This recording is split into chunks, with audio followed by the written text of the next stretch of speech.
केंद्रीय मंत्री निर्मला सीतारमण ने आज 2025 का पहला बजट पेश किया, जिसके बाद मिडिल क्लास माला माल होता नजर आया। जी हां, आज निर्मला सीतारमण ने पहला बजट पेश कर दिया है और ये बजट मिडिल क्लास के लिए बहुत अच्छा बताया गया। इसके बाद प्रधानमंत्री निर्मला सीतारमण के पास आते हुए भी नजर आए और अखिलेश यादव ने इस बजट पर बहुत से कटाक्ष भी किए। तो आइए जानते हैं कि आखिरकार इस बजट में कौन कौन सी चीजें मिडिल क्लास के लिए करी गई हैं। वित्त मंत्री निर्मला सीतारमण ने बड़ा ऐलान करते हुए कहा कि अब 12 लाख की सालाना कमाई पर कोई भी टैक्स देने की आवश्यकता नहीं है। ये बदलाव न्यू टैक्स व्यवस्था के तहत किया गया है। इससे पहले 7 लाख की कमाई पर कोई टैक्स नहीं देना था। स्टैंडर्ड डिडक्शन को 75,000 रुपए ही रखा गया है। अब 24 लाख की आय पर 30% टैक्स लगेगा। वहीं 75,000 रुपए तक के स्टैंडर्ड डिडक्शन की छूट होगी। साथ ही 15 से 20 लाख की आय पर 20% का टैक्स होगा। वहीं 8 से 12 लाख की आय पर 10 आयकर होंगे। वित्त मंत्री ने कहा कि डीटीएस की प्रक्रिया को आसान बनाया जाएगा। सीनियर सिटीजन्स के लिए टैक्स छूट दुगुनी की जाती है। उनके लिए ब्याज पर छूट 50,000 से बढ़ाकर 1 लाख की जा रही है। उन्होंने कहा कि टीडीसी टीसीसी में कमी की जाएगी। 12 लाख तक की कमाई पर कोई भी इनकम टैक्स नहीं लगेगा। वित्त मंत्री ने कहा कि न्यू इनकम टैक्स बिल अगले हफ्ते लाया जाएगा। इनडायरेक्ट टैक्स इन्फॉर्म को रद्द किया जाएगा। कैंसर की दवाएं सस्ती होंगी। पिछले 4 साल का आईटी रिटर्न एक साथ फाइल कर सकेंगे। वरिष्ठ नागरिकों के लिए टीडीएस की सीमा 50,000 से बढ़ाकर 1 लाख कर दी गई है। इनकम टैक्स फाइलिंग की सीमा को 2 लाख से बढ़ाकर 4 साल कर दिया गया है। अगले 6 साल मसूर, तुअर जैसी दालों की पैदावार बढ़ाने के लिए फोकस होगा।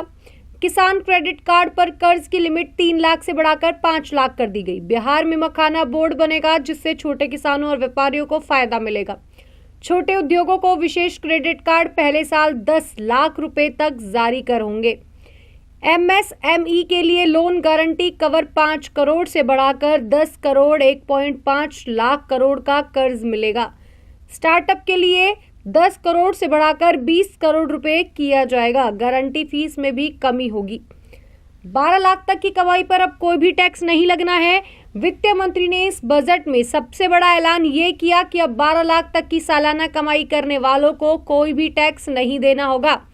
7 टैरिफ रेट हटाए जाएंगे। बजट भाषण के दौरान वित्त मंत्री ने कहा, सरकार ने 7 ट्रैफिक रेट को हटाने का फैसला लिया है। इसके बाद 8 ट्रैफिक रेट ही रह जाएंगे।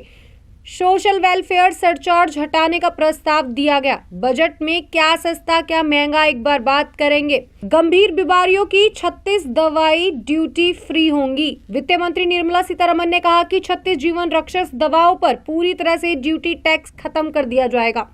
सभी सरकारी अस्पतालों में कैंसर डे केयर सेंटर बनाए जाएंगे। कैंसर के इलाज की दवाएं सस्ती होंगी। 6 जीवन रक्षक दवाओं पर कस्टम ड्यूटी 5% कर दी जाएगी। सभी सरकारी स्कूलों में ब्रॉडबैंड कनेक्टिविटी निर्मला सीतारमण द्वारा की जाएगी। वित्त मंत्री निर्मला सीतारमण ने केंद्रीय बजट 2025 से 26 पेश करते हुए कहा कि डिजिटल शिक्षण संस्थाओं तक बेहतर पहुंच सुनिश्चित करने के लिए सभी सरकारी मध्यम विश्वविद्यालयों और प्राथमिक स्वास्थ्य केंद्रों को ब्रॉडबैंड कनेक्टिविटी प्रदान करनी है। अगले हफ्ते आएगा नया इनकम टैक्स बिल। वित्त मंत्री निर्मला सीतारमण ने कहा कि अगले हफ्ते नया इनकम टैक्स बिल पेश किया जाएगा।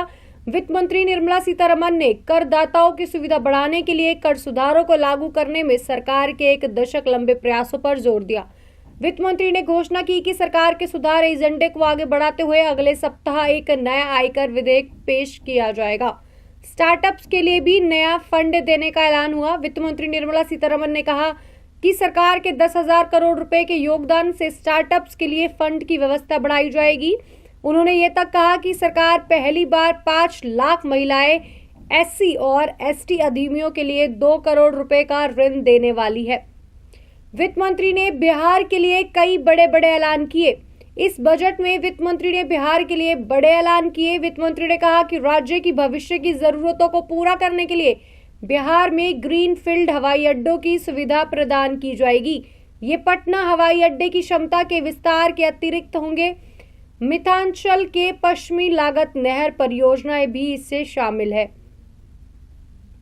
मखाना के उत्पादन पर रहेगा केंद्र का फोकस। निर्मला सीतारमण ने घोषणा की कि मखाना के उत्पादन प्रसंस्करण, मूल्य संवर्धन और विपणन के सुधारों में बिहार ने मखाना बोर्ड की स्थापना करनी है। वित्त मंत्री ने कहा, बिहार के लोगों के लिए एक विशेष अवसर है। मखाना के उत्पादन, प्रसंस्करण और मूल्य संवर्धन और विपणन में सुधार के लिए राज्य में एक मखाना बोर्ड की स्थापना होगी। इन गतिविधियों में लगे लोगों को एमएफपीओ में संगठित किया जाएगा। एमपीओ में संगठित किया जाएगा। वित्त मंत्री ने केंद्रीय बजट 2025 से 26 में पेश करते हुए मखाना किसानों को सहायता और प्रशिक्षण सहायता सुनिश्चित करने के वादे किए। मछली पालन करने वालों के लिए भी एक बड़ा ऐलान जो है वो वित्त मंत्री द्वारा किया गया। इस बजट 2025-26 में पेश करते हुए सरकार विशेष आर्थिक क्षेत्रों और उच्च समुद्रों में मछली पालन क्षेत्र की पैदावार को बनाए रखने के लिए सक्षम ढांचा लाएगी। उन्होंने कहा कि मेक इन इंडिया कार्यक्रम को आगे बढ़ाने के लिए विनिर्माण मिशन नीति समर्थन और विस्तृत ढांचे के माध्यम से छोटे, मध्यम और बड़े उद्योगों को कवर करेगा। आईआईटी पटना का होगा विस्तार। वित्त मंत्री बजट में ऐलान किया गया कि आईआईटी के कैपेसिटी बढ़ी है। 5 आईआईटी में एडिशनल इंफ्रास्ट्रक्चर बनाया जाएगा। साथ ही आईआईटी पटना का विस्तार किया जाएगा। इंडिया पोस्ट को लेकर वित्त मंत्री का बड़ा ऐलान। वित्त मंत्री निर्मला सीतारमण ने कहा कि इंडिया पोस्ट को एक बड़े सार्वजनिक लॉजिस्टिक संगठन में तब्दील किया जाएगा। फुटवियर के लिए योजना तैयार। वित्त मंत्री ने भारत के फुटवियर और लेदर क्षेत्र के लिए सहायता के अलावा बिना लेदर वाले फुटवियर के लिए योजना की 22 लाख रोजगार और 4 लाख करोड़ का कारोबार, 1.1 लाख करोड़ से ज्यादा निर्यात की उम्मीदें जताई हैं। बजट में अब तक बड़े बड़े ऐलान किए गए, लेकिन सबसे बड़ा ऐलान ये है कि 12 लाख रुपए कमाने वाले व्यक्ति को अब किसी भी तरह का टैक्स देने की जरूरत नहीं है। बिहार में मखाना बोर्ड बनाया जाएगा। अगले 6 साल में मसूर, तुअर जैसी दालों की पैदावार बढ़ाने पर फोकस किया जाएगा। कपास की पैदावार बढ़ाने के लिए 5 साल तक मिशन चलाएंगे। किसान क्रेडिट कार्ड पर कर्ज की लिमिट 3 लाख को बढ़ाकर अब 5 लाख कर दिया गया है। छोटे उद्योगों को विशेष क्रेडिट कार्ड से पहले 10 साल की क्रेडिट कार्ड की गारंटी दी जाएगी। ज्यादा जानकारी के लिए बने रहे हमारे साथ रियासत न्यूज।